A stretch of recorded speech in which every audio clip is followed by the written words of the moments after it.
तो मेरे प्यारे स्टूडेंट्स इस वीडियो में क्लास 10 का बायोलॉजी बुक का फर्स्ट चैप्टर का कुछ टॉपिक मैं पढ़ा रहा हूँ आगे। स्वापोषण, ठीक है। स्वापोषण, इसको इंग्लिश में ऑटोट्रॉफिक न्यूट्रिशन बोलते हैं। तो जानते हैं स्वापोषण क्या होता है, ठीक है। इसी का ही दूसरा नाम हम लोग स्वपोषी कर देते हैं। स्वपोषण या स्वपोषी, ठीक है। तो स्वपोषण या स्वपोषी क्या होता है, ठीक है। तो सबसे पहले हम लोग स्व का तो मतलब जानते ही अपना होता है, स्वयं होता है, खुद होता है। पोषण या पोषण का भी मतलब हम बता दिए, ठीक है। तो यहाँ पोषी का मतलब पहले बताते, पोषी का मतलब बताते हैं, तभी आपको स्वपोषण का मतलब समझ में आएगा या स्वपोषी का मतलब समझ में आएगा, ठीक है। चलिए हट जा भाई, हट गया। तो देखिए पोषी मतलब होता है पोषक तत्व ग्रहण करने वाला। पोषक तत्व लिखा नहीं रहा है, पोषक तत्व ग्रहण करने वाला। अब पोषक तत्व के अंतर्गत दाल भात, जो कार्बोहाइड्रेट हो गया, बासा हो गया, वो सब आता है, ठीक है। जैसे मान लीजिए कि हम लोग घर में खाना खाते हैं, घर में मान लीजिए दाल भात तीन तरकारी खा लिए, मतलब हम दाल भात इस सबको ग्रहण कर लिए, तो हम हो गए पोषी, समझ गए। यानी कि जो पोषण ग्रहण करता है उसी को हम लोग कहते हैं पोषी। यानी कि जो भोजन लेता है उसी को हम लोग बोल देंगे पोषी, ठीक है, समझ गए। चलिए, तो स्वपोषी मतलब होता है कि वो भोजन तो लेता है लेकिन वो किसी दूसरे का हेल्प नहीं लेता है, खुद से ही अपना भोजन वो ग्रहण करता है, उसी को हम लोग स्वपोषी या स्वपोषण कहते हैं, ठीक है। अब कहेंगे सर हम भी तो कहाँ किसी से मांगते हैं, हम तो खुद खाना खाते हैं। लेकिन दरअसल बाबू हम लोग भोजन बनाते हैं, हम लोग भोजन मतलब भोजन का रूप चेंज करते से बनाते नहीं है। जैसे दाल रहेगा, जैसे गेहूँ रहेगा तो गेहूँ का रूप चेंज करके हम लोग आटा बनाते हैं और आटा से रोटी बना लेते हैं। लेकिन एक्चुअल में हम लोग गेहूँ नहीं बनाए हैं, न दाल उत्पादन किए, वो बात दूसरा है, लेकिन बनाए नहीं है। लेकिन पेड़ पौधा में देखिए तो पेड़ पौधा में जो ग्लूकोज होता है, कार्बोहाइड्रेट, वो खुद बनाता है। मतलब हम लोग रूप चेंज करते हैं सिर्फ, लेकिन पेड़ पौधा बनाता है, एक्चुअल में वो बनाता है। वो जो प्रक्रिया के द्वारा बनाता है उसे प्रकाश संश्लेषण कहते हैं, ठीक है। आगे मैं आपको प्रकाश संश्लेषण बताऊंगा, इसी टॉपिक के बाद बताऊंगा। बस आपको इतना समझना है कि पेड़ पौधा स्वयं किसी का हेल्प लिए बगैर वो अपना भोजन खुद बनाता है आगे, यानी कि वो खुद के सहायता से ही भोजन को ग्रहण करता है, इसलिए हम लोग स्वपोषण बोलते हैं। तो स्वपोषण का परिभाषा सिंपल सा है, क्योंकि वैसा जीव जो भोजन के लिए अन्य जीवों पर निर्भर नहीं रहकर अपना भोजन ठंडी का मौसम है ना, ठीक है। वैसा जीव जो भोजन अन्य जीवों पर निर्भर न रहकर अपना भोजन स्वयं संश्लेषित करता हो, मतलब अपना भोजन वो ग्रहण करने के लिए किसी जीव पर निर्भर नहीं रहता है, वो स्वयं संश्लेषित करता है, फिर वो भोजन प्राप्त करता है। तो इसी को हम लोग कहते हैं स्वपोषी या स्वपोषण या ऑटोट्रॉफी, ठीक है। ऑटोट्रॉफी न्यूट्रिशन, समझ गए। स्वपोषण फिर से देखिए, थोड़ा मैं इस पर डीपली बता रहा हूँ ना, ताकि आपको अभी ये समझ में आ जाए। स्वपोषण, पोषण मतलब भोजन ग्रहण करने की विधि, और स्वयं मतलब खुद से, यानी कि वैसा जीव जो पोषण स्वयं के हेल्प से, स्वयं की मदद से ही प्राप्त करता है, उसे हम लोग स्वपोषण कहते हैं। जैसे हरे पेड़ पौधा आ गया, ठीक है, समझ गए। आगे भी पोषण का प्रकार होता है, स्वपोषण और परपोषण, ठीक है। चलिए तो पोषण के प्रकार में स्वपोषण और परपोषण होता है, तो हम आपको स्वपोषण बता दिए हैं। अब आगे परपोषण बताएंगे, लेकिन उससे पहले मैं आपसे प्रोमिस किया था कि मैं आपको प्रकाश संश्लेषण पढ़ाऊंगा, ठीक है। चलिए मैं आपको पढ़ाता हूँ। प्रकाश संश्लेषण बहुत इम्पोर्टेंट है। प्रकाश संश्लेषण, फोटोसिंथेसिस। अब प्रकाश संश्लेषण क्या होता है, पहले आपसे प्रकाश की चर्चा करूंगा, फिर संश्लेषण की चर्चा करूंगा, फिर दोनों को मिलाकर प्रकाश संश्लेषण क्या होता है वो बताऊंगा। ठीक है, ऐसे आप प्रकाश के बारे में भली भांति जानते हैं, क्योंकि फिजिक्स में आपका फर्स्ट चैप्टर ही प्रकाश का परावर्तन यानी कि प्रकाश के बारे में पढ़ना है। ऐसे 12th में भी प्रकाश के बारे में डीपली पढ़ना रहता है। ठीक है, चलिए बताता हूँ। देखिए, प्रकाश थोड़ा सा बता देता हूँ। प्रकाश की मदद से हम लोग किसी वस्तु को देखते हैं, और एक्चुअल में होता क्या है कि किसी वस्तु से प्रकाश टकरा कर हमारे आँख पर पड़ता है, तभी हम लोग किसी वस्तु को देख पाते हैं। ठीक है, वो बात की बात है। लेकिन प्रकाश एक तरह से ऊर्जा का एक कण है, ऊर्जा का रूप है। प्रकाश में तो क्या ऊर्जा, यानी कि जो भी आप प्रकाश दिखिएगा ना उसमें आपको ऊर्जा ऊष्मा जरूर दिखाई देगा। बल्ब जलाइएगा, क्या बोलते, कोई जलावन जलाइएगा, प्रकाश तो निकलेगा, लेकिन उस प्रकाश में आपको ऊष्मा भी दिखाई देगा। बल्ब को जलाकर कुछ देर बाद छुइएगा बल्ब में, तो देखिए बल्ब गर्म हो गया रहेगा, ऊष्मा उसमें आने लगा, शुरू हो गया होगा। तो इससे क्या पता चलता है कि प्रकाश एक ऊर्जा का रूप है। ठीक है, बाकी प्रूफ करने के लिए बहुत सारा तरीका है, लेकिन उतना मैं डीपली नहीं जाऊँगा। ठीक है, तो प्रकाश समझ गए, प्रकाश ऊर्जा का रूप है।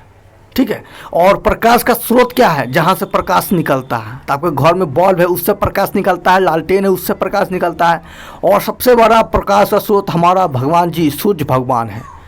ठीक है, तो सूर्य भगवान यहाँ पे हम लोग हेल्प लेंगे। चलिए, संश्लेषण मतलब क्या होता है कि इसमें सब चीज़ 4-5 पदार्थ को मिलाते हैं तो एक नया चीज़ बन जाता है, तो उसी को हम लोग बोलते हैं संश्लेषण। मतलब संश्लेषित करके नया चीज़ का निर्माण होना ही संश्लेषण प्रक्रिया कहलाता है। ठीक है, जैसे मैं कहूँगा कि बताओ कतरा बना दो प्याज का, तो तुम कहो सर प्याज दीजिए, जंजीरा दीजिए, नमक दीजिए, तेल दीजिए, अचार दीजिए, आप इस सबको मिलाकर संश्लेषित कर दीजिएगा, मिला दीजिएगा, तो कहिए देखिए अब क्या हो गया, नया चीज़ बन गया कतरा।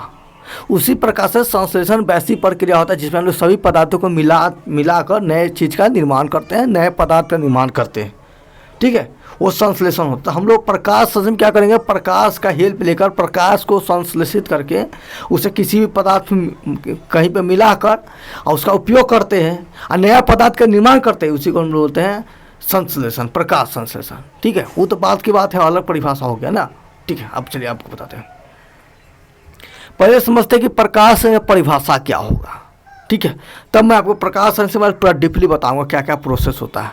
समझिए, देखिए इसका परिभाषा हो जाएगा, पेड़ पौधे सूर्य की प्रकाश की मदद से, ठीक है, लिखिए परिभाषा, लिखिएगा, आप लिख भी सकते हैं, लिखिए हरे पेड़ पौधे सूर्य की प्रकाश की मदद से पत्तियों में क्लोरोफिल की उपस्थिति से वायुमंडल से कार्बन डाइऑक्साइड लेकर तथा जल की उपस्थिति में एक नए पदार्थ का निर्माण करते हैं, नए यौगिक का निर्माण करते हैं।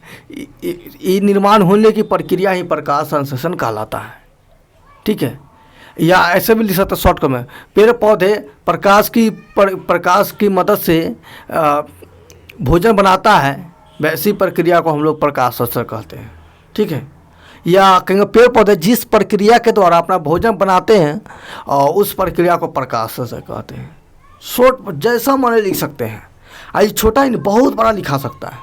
ठीक है, ये तो परिभाषा हो गया। मेन प्रकाश प्रक्रिया में क्या क्या होता है उसको लिखिएगा, फिर प्रकाश समीकरण होता है उसको लिखिएगा, तो आपको पूरा एक पन्ना भर सकता है, एक क्या दो पन्ना भर सकता है।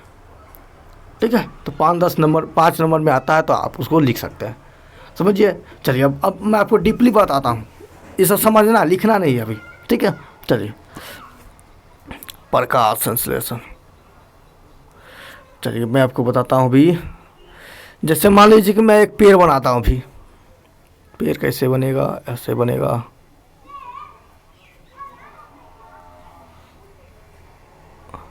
ठीक है, मान लीजिए काम चलाओ पेड़ है, ये इसका जड़ है, नीचे मिट्टी का लेयर है। चलिए ये इसमें मान लीजिए पत्ती है ये। चलिए क्या होता है, ये एक पेड़ है, पेड़ पौधा में आपको डाउट होता होगा। ठीक है, पेड़ हम लोग जनरली बड़े पेड़ होता है ना उसके लिए हम लोग यूज करते हैं, पौधा था छोटे पौधे के लिए, यानी कि जो गुलाब का फूल हो गया छोटा छोटा, उसको हम लोग छोटे पौधे के लिए हम लोग छोटे पेड़ होता है ना छोटे, उसके लिए हम पौधे इस्तेमाल करते हैं, और बड़े पेड़ के लिए हम लोग पेड़ का इस्तेमाल करते हैं, ट्री। ठीक है, चलिए बताते हैं क्या होता है। तो एक पेड़ है, अब इसको भाई खाना चाहिए, तो खाना चाहिए तो खाना तो कोई देगा नहीं, ठीक है, हम लोग खाना नहीं देते, पेड़ पौधा खाद दे देते, भाई नाइट्रोजन ले लो, पानी दे देते हैं, लेकिन खाना नहीं देते। खाना वो पेड़ पौधा खुद बनाता है, इसलिए पेड़ पौधा क्या स्वपोषी है। अब कैसे बनाता है वो जानिए। तो देखिए पेड़ पौधा क्या करता है, वायुमंडल से पहले CO2 गैस लेता है। क्या लेता है? CO2 गैस, CO2, इसका नाम है कार्बन डाइऑक्साइड, ठीक है। इसी का एक भाई होता है CO, इसके बारे में बताए थे शायद पहले बताए होंगे। तो कोई पदार्थ जलता तो CO2 निकालता है, तरीका से जलेगा, वायु की अनुपस्थिति में जलेगा तो CO जलता है। पूरा जल जाएगा तो CO2 निकलेगा, थोड़ा सा जलेगा तो CO निकलेगा। इस CO2 उतना हानिकारक नहीं होता है, ये सिर्फ गर्मी को सोखने का काम करता है, इसलिए आपको रात में या दिन में ज़्यादा गर्मी देखने को मिलता है, ठीक है। लेकिन इस CO है तो ये बहुत खतरनाक होता है, ये आपको शरीर में पता चलेगा और आपके शरीर में जाकर खून के में जो हीमोग्लोबिन है उससे मिल जाएगा और कार्बोक्सी हीमोग्लोबिन बनाएगा और पूरा समय फैल जाएगा और आपका शरीर की मृत्यु हो जाएगा। मीठी नींद बोलते हैं इसको। अंगीठी जलाते हैं ना मच्छर को मारने के लिए, तो उससे भी ये CO गैस निकलता है, कार्बन मोनोऑक्साइड, ठीक है। एक गो है तो कार्बन मोनो और दो गो है तो CO2 जो है दो गो है तो इसलिए कार्बन डाइऑक्साइड, ठीक है। तो CO2 को हम पेड़ पौधा क्या करता है, वायुमंडल से लेता है। आप जानते हैं कि पृथ्वी के चारों तरफ परत है, वायु की परत है, जिसमें बहुत सारे विभिन्न वायु रहता है, हवा रहता है, उसी को हम लोग वायुमंडल बोलते हैं। तो ये वायुमंडल जो ये वायु जो है हवा CO2 वायुमंडल में कितना है पता है? 0.03% है। आपके सर नहीं 0.04% है, हाँ बढ़ गया है, बात जानते हैं, सही बात है, बढ़ गया है, लेकिन बुक में अभी भी 0.03% ही दिया हुआ था। हम लोग को भी 0.03% ही सही करना होगा, ठीक है। 4 देंगे तो फिर 0.04 देंगे तो गलत हो जाएगा, क्योंकि बुक के अनुसार हमको चलना है ना, NCERT में जो दिया होगा, ठीक है, समझ गए। चलिए तो इतना याद रहेगा, वायुमंडल में कितना CO2 गैस है? 0.03% है। तो पेड़ पौधा CO2 गैस कहाँ से प्राप्त करते हैं? तो वायुमंडल से, यानी कि वायुमंडल से प्राप्त करते हैं, हवा से प्राप्त करते हैं। याद रहेगा। आपको सर ये क्या पढ़ा रहे हैं आप, जल्दी फटाफट बताइए ना। अरे भाई ऑब्जेक्टिव आता है तो ऑब्जेक्टिव में सब क्वेश्चन आता है, पलट के देखो क्वेश्चन बैंक, जिसमें CO2 गैस वायुमंडल में कितने हैं ये पूछा हुआ है, फिर CO2 कहाँ से प्राप्त करते हैं ये पूछा हुआ है, कैसे प्राप्त करते हैं ये पूछा हुआ है।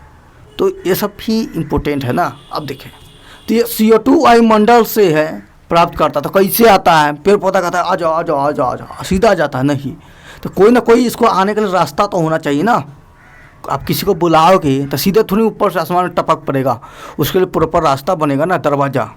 तो वह दरवाज़ा पत्ती के CO2 जो है ये पत्ती के जरिए ही पेड़ पौधा में जाता है। पेड़ पौधा में पत्तियाँ होता है, ठीक है, जानते हैं आप। पत्तियाँ में बीच में देखिएगा तो रंध्र आपको दिखाई देगा, छिद्र दिखाएगा, छिद्र छोटा छिद्र होता है, तो पत्ती में देखिएगा ना आपको नहीं दिखेगा, ठीक है। तो उसी क्षेत्र को हम लोग रंध्र बोलते हैं, साइंस की भाषा में रंध्र। तो CO2 जो है रंध्र के जरिए जाता है, ठीक है। आगे रंध्र का काम भी बताएंगे, रंध्र से पानी भी बाहर निकलता है, ठीक है। वो गार्ड सेल वहाँ पर काम करते रहता है। CO2 गैस आ गया पेड़ पौधा के पत्ती में आ गया, कैसे आ गया? तो उसके रंध्र के जरिए आ गया। अब रही बात सूर्य प्रकाश लेने की, पेड़ पौधा सूर्य का प्रकाश लेता है। सीधे मैं शॉर्टकट में सन लिखता हूँ, जगह कम है ना, ठीक है, सन। अब सूर्य का प्रकाश कैसे लिया जाएगा? तो इसका भी सिंपल है। पेड़ पौधा हरा क्यों होता है भाई? आपसे पूछा जाएगा पेड़ पौधा हरा क्यों होता है, तो आपके सर पेड़ पौधा हरा क्लोरोफिल वर्णक के कारण होता है। अच्छा, क्लोरोफिल वर्णक के कारण। तो क्लोरोफिल वर्णक में एक खास गुण होता है, वो क्या करता है? उसका गुण यही है कि वो सूर्य के प्रकाश को अवशोषित कर लेता है, सोख लेता है, ठीक है, मतलब उसके तरफ आकर्षण कर लेता है, खींच लेता है, ठीक है। ऐसे वर्णक बहुत सारा चीज़ है। हम लोग का भी शरीर में मेलानिन वर्णक पाया जाता है, जिसका हम लोग का त्वचा का रंग डिसाइड होता है। किसी का ज़्यादा रहता है, काला हो जाता है, गोरा हो जाता है, लाल होता है, गेहुआ कलर हो जाता है, बहुत सारा रंग का हो जाता है। तो हम लोग में मेलानिन वर्णक पाया जाता है। अब पेड़ पौधा में हरा रंग क्लोरोफिल वर्णक के कारण होता है, ठीक है, समझ गया। चलिए अब आगे बताते हैं। तो सूर्य का प्रकाश, क्लोरोफिल क्या करता है पत्ती वाला, वो सूर्य का प्रकाश अवशोषित करता है, तो सूर्य का प्रकाश भी आ गया। अभी और भी चाहिए। अब क्या चाहिए हमको? तो अब चाहिए हमको जल और खनिज लवण चाहिए, ठीक है। हम लोग तो खनिज लवण तो ऊपर से खाना खा लेते हैं, पालक की सब्जी इधर उधर से गोटी वोटी खा लेते तो हम लोग को खनिज मिल जाता है। लेकिन पेड़ पौधा को भी खनिज लवण चाहिए, तो उनको पेड़ पौधा क्या करता है, वो खनिज लवण जल वो जड़ के द्वारा लेता है। अब कोई सर जड़ के द्वारा ऑटोमेटिक चलाता नहीं भाई, जड़ के द्वारा भी एक उत्तक काम करता है। उत्तक आप जानते हैं जो कोशिका के समूह को बोलते हैं, जब एक से ज़्यादा एक ही तरह के कोशिका का समूह बन जाता है दूसरा हम लोग उत्तक कहते हैं। ठीक है, हम लोग में भी एक उत्तक है, ब्लड का शरीर रक्त है ना, भी एक संयोजी उत्तक है। उत्तक के टाइप अलग बताएंगे। ठीक है, समझ जाए कि जो जड़ के द्वारा पानी लेता है और ये पानी जाइलम उत्तक के द्वारा पत्ती तक पहुँचता है। और आप जानते हैं पानी में ना आपको खनिज लवण भी खुला होता है, तो पानी के साथ साथ खनिज लवण भी चला जाता है। कहाँ चला जाता है, तो ऊपर चला जाता है। और ये ऊपर जाते जाते तो पत्ती जहाँ है वहाँ पे चल, जहाँ पे खाना बन रहा है। कहाँ खाना बन रहा है, पत्ती में खाना बन रहा है। इसीलिए तो पेड़ पौधा के पत्ती को हम लोग रसोई घर कहते हैं। जैसे आपसे पूछा कि बताइए हर पेड़ पौधे के किस भाग को हम लोग रसोई घर कहते हैं, तो पत्ती को कहते हैं। खाना वहीं पे बन रहा तो उसी को ना बोले रसोई घर, रसोईया। ठीक है, तो यहाँ तो सब कुछ आ गया भाई, CO2 भी आ गया, जल भी आ गया, खनिज लवण भी आ गया, सूर्य का प्रकाश भी आ गया। अब देखिए अब क्या होता है, समझ में आ रहा है ना। अब मिटाना पड़ेगा, तो सा सांस लेने दीजिए, तो आगे खसक जाता हूँ। चलिए समझ में आ गया। अब शॉर्टकट में लिखते हैं भाई, CO2 हमको मिल गया है। ठीक है, और क्या मिल गया हमको, जल मिल गया है। और क्या मिल गया है, तो हमको मिल गया है सूर्य का प्रकाश मिल गया है, सन लिखते हैं। और क्या मिल गया था, क्लोरोफिल मिलता है, शॉर्टकट में लिखते हैं क्लोरोफिल, क्लोरोफिल। चलिए अब क्या होता है, इतना चीज़ हमको मिल गया हुआ, पत्ती में इतना चीज़ आ चुका है। अब इसके आगे क्या होगा आप जानिए। तो सूर्य भाई साहब है ना, इसमें गर्मी है, उष्मा, ऊर्जा है। ये ऊर्जा क्या करेगा, पानी को भाई साहब कहेगा भाई तू बहुत खतरनाक आदमी है, तेरे को मैं तोड़ देता हूँ। तो ऊर्जा सन करेगा, क्या करेगा, ये जल को तोड़ देगा। अब आप ही समझिए, जल टूटेगा तो क्या चीज़ बनेगा, तो जल को तोड़िएगा ना, ये गर्म का चिन्ह होता है, गर्म करने वाला चिन्ह होता है, ऐसा त्रिभुज जैसा रहता है। इसको जैसे ही गर्म करेंगे तो भाई टूटेगा, तो क्या टूटेगा, तो बनेगा 2H+ O2 माइनस बनेगा ऐसे। ठीक है, अब कैसे 2H+ कैसे बन गया, O2 कैसे बन गया, तो इतना भी मत समझिए। ठीक है, केमिस्ट्री का चीज़ है ना। बस इतना समझिए आप कि जल को तोड़ते हैं तो हाइड्रोजन और ऑक्सीजन में टूट जाता है। ठीक है, ऐसे मैं समझाऊंगा, समझ में आ जाएगा। बैलेंसी का नाम सीखे होंगे फर्स्ट चैप्टर में, रासायनिक अभिक्रिया में। देखिए यहाँ 2 हाइड्रोजन, तो इधर भी 2 हाइड्रोजन है, लेकिन यहाँ 1 ऑक्सीजन, तो यहाँ भी 1 ऑक्सीजन है। तो पूरा हो गया। देखिए इतना याद है कि सूर्य के प्रकाश जल को तोड़ता है, तो क्या चीज़ में तोड़ता था, हाइड्रोजन और ऑक्सीजन में तोड़ता है। ठीक है, ये ऑक्सीजन कहेगा भाई साहब हम भाई न रहने वाला है, हम पेड़ पौधा में नहीं रहेंगे, तो ये भाई साहब निकल जाता है किसके जरिए, अरे भाई दरवाज़ा एक ही तो है, पेड़ पत्ती में रौंद एक दरवाज़ा है, उसी तरह ये ऑक्सीजन क्या बाहर निकल जाएगा। ठीक है, अब समझिए ऑक्सीजन निकल गया। आपको सर ऑक्सीजन बाहर निकल तो क्या है, अरे भाई ऑक्सीजन का भी बहुत सारा उपयोग है। हम लोग सांस लेते हुए भी ऑक्सीजन गैस लेते हैं, कोई चीज़ जलाते हैं तो उसमें भी ऑक्सीजन गैस आवश्यक है। ऑक्सीजन गैस नहीं रहेगा तो नहीं चलेगा, समझ रहे हैं। चलिए अब क्या बच गया हमारा, CO2 बच गया, H बच गया, और सन का भी काम हो गया, क्लोरोफिल बच गया। नहीं, क्लोरोफिल तो ये सूर्य को अफसोस करने के लिए होता है बस। अब जैसे ही CO2 है और H है, ये कहेगा भाई साहब हम दोनों मिलकर एक चीज़ बनाते हैं, तो क्या बनाएगा पता है, वो बनाएगा ग्लूकोज। तो सर ये जगह तो नहीं है सर, कहाँ लिखिएगा, तो मिटा देते हैं भाई साहब, टेंशन का लेते हैं, मिटा देते हैं। मिटाने के इधर है ना क्लीन,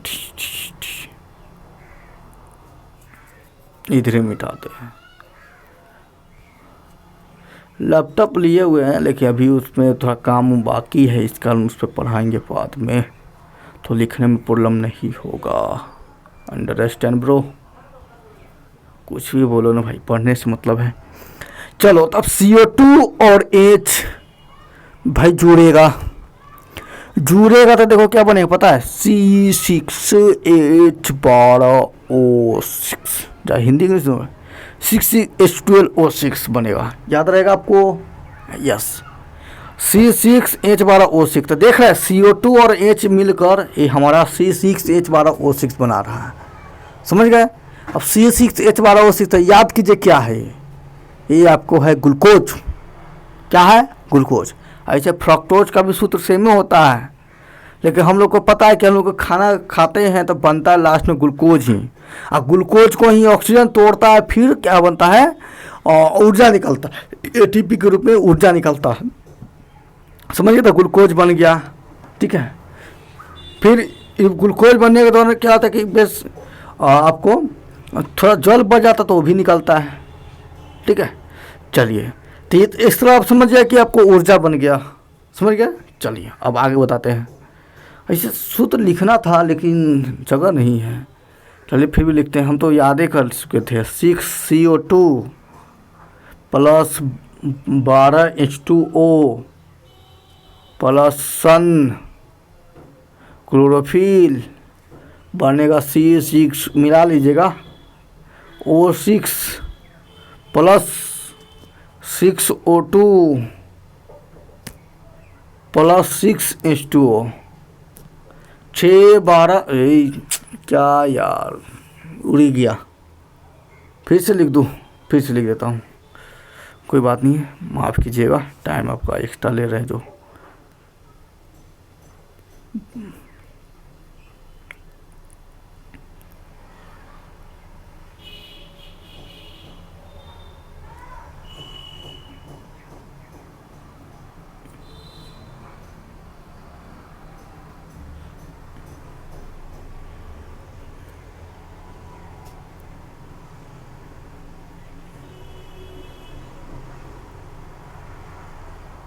अब मिलाइए 6CO2 प्लस 12H2O सन, तीर का निशान है नीचे, क्लोरोफिल, फिर ग्लूकोज C6H12O6 फिर 6O2 प्लस 6H2O।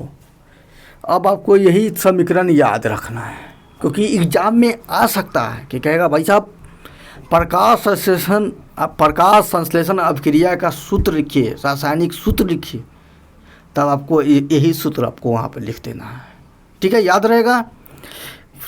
कहे सर हमको ये सब याद रहेगा, लेकिन ये 12 से 6 12 लिखे तो वही नहीं याद रहे, तो सिंपल से याद रखिएगा, 6 12 6 6। देखिए इधर है, देखिए ना, 6 12 और इधर 6 12, मतलब इधर 6 6 है, 6 12 6 6, ठीक है। चलिए समझ गए। अब कहीं सर इसके आगे का भी बता दीजिए कि इतने पर रुक जाता है, नहीं आगे भी होता है, वो भी मैं आपको बता देता हूँ। ऐसे वो श्वसन वाला चैप्टर में पढ़ना है। क्या कि ग्लूकोज बन गया ना, तब क्या करेगा, अब इसको तोड़ने के लिए C6H12O6, अब इससे अभी पेड़ पौधा को ऊर्जा नहीं प्राप्त हुआ है, अभी क्या करेगा, अब ये लेगा, अब ये O2 लेगा, रात में सांस लेगा, दिन में तो भाई CO2 लेगा और O2 बाहर निकालेगा, क्योंकि दिन में वो खाना बनाता है, क्योंकि दिन में सूर्य का प्रकाश रहता है, तो दिन में वो खाना बनाता है, तो वो O2 को छोड़ता है, ऑक्सीजन को छोड़ता है, कार्बन डाइऑक्साइड को लेता है, ठीक है। लेकिन रात में उसको भाई तो खाना तो बनेगा नहीं, लेकिन जो दिन में खाना बन चुका है उससे भी तो ऊर्जा कम से प्राप्त होना चाहिए, इसके लिए वो ऑक्सीजन गैस लेता है रात में, तब इसको भाई तोड़ता है, फिर आपको CO2 H2O, फिर आपको ऊर्जा प्रकाश ये सब निकलता है, ठीक है। प्रकाश तो आप दिखते नहीं है, बस यही है, ऊर्जा निकलता है, ठीक है। हमारे शरीर में भी सेम टू सेम प्रक्रिया होता है। हम लोग भी क्या करते हैं कि ग्लूकोज बन गया, उसको तोड़ने के लिए हम लोग ऑक्सीजन गैस लेते हैं, और ऑक्सीजन गैस लेते हैं वो तोड़ता है, लेकिन हम लोग हमेशा लेते रहते हैं, ठीक है। तो वही आपको यहाँ पर समझने वाली बात है कि पेड़ पौधा दिन में ऑक्सीजन गैस छोड़ता है और कार्बन डाइऑक्साइड लेता है, लेकिन रात में उल्टा करता है, रात में वो कार्बन डाइऑक्साइड छोड़ता है और O2 गैस लेता है। इसीलिए आपको कहा जाता है कि रात में पेड़ के नीचे मत सोइए, नहीं तो आपका दम घुटेगा, क्योंकि रात में पेड़ पौधा CO2 गैस छोड़ते रहता है और ऑक्सीजन गैस लेते रहता है, तो पेड़ के नीचे आपको ऑक्सीजन गैस कम पड़ जाएगा, तो आपका भी दम घुटेगा, पेड़ पौधा का भी दम घुटेगा, इसलिए रात में पेड़ के नीचे मत सोइए, ठीक है। तो ये चीज़ बता दी आपको, आप समझ गए। इस तरह से क्या होता है, पेड़ पौधा में आगे इतना प्रकाश संश्लेषण होता है, ठीक है। आगे और भी बातचीत है जो अभी बताना है, बाकी इतने तक मैं रोक रहा हूँ, ठीक है। धन्यवाद। कैसा लगा कमेंट जरूर कीजिएगा और बताइएगा। फास्ट वीडियो बनाता हूँ कि स्लो बनाता हूँ, आपको कैसा बनाना चाहिए आप मुझे सलाह दे सकते हैं। धन्यवाद।